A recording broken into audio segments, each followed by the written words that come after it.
Part 1. The Toymaker's Tragedy. A magical toymaker, Master Gepetto, was putting the final touches on his creations for the annual Great Gift Giving. But a clumsy, over-efficient cleaning robot named Dustbot 5000, trying to tidy up, accidentally activated a powerful disassemble spell instead of a dust spell.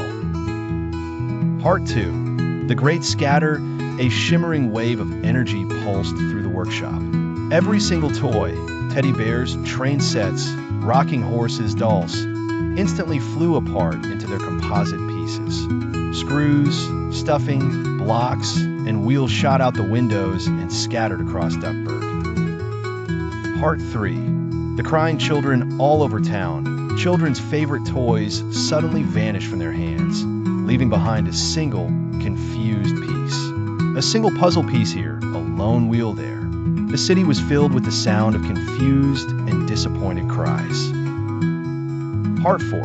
The midnight deadline. A panicked Master Gepetto found Mickey. The magic will become permanent at midnight, he cried. If the toys aren't whole and back in the hands of a child by then, they'll just be piles of parts forever. He handed Mickey a special tool, a glowing, magnetic screwdriver that could attract the right pieces.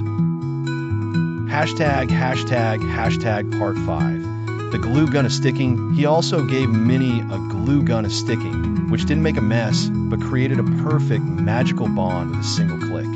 Goofy was given a net of holding to catch any flying or rolling parts. They were the toy repair squad. Part 6. The first toy. The teddy bear. Their first target was a beloved teddy bear. The map showed its pieces were scattered. One button, I was in a bird's nest. The other was down a drain pipe. The stuffing was caught in a tree, and the felt body was on a bus headed across town. Part 7. The train chased. The pieces of a wooden train set were on the move. The engine was chugging along a real train track, pulling a single carriage with a wheel. They had to race alongside it, carefully matching its speed so Goofy could net the cars with his net. Part 8.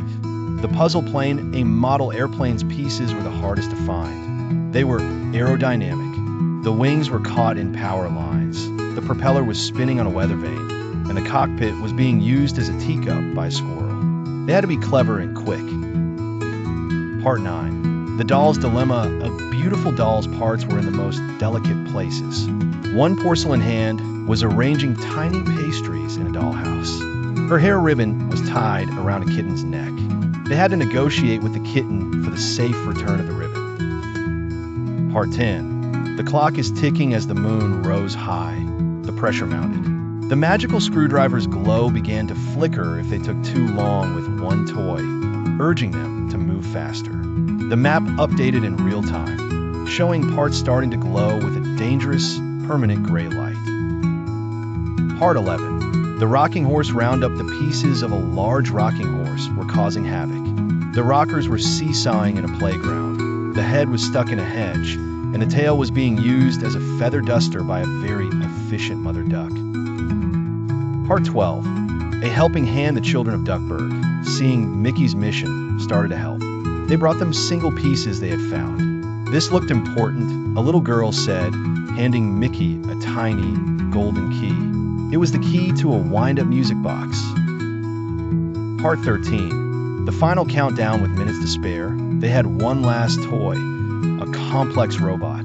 It had hundreds of tiny parts scattered across the town square.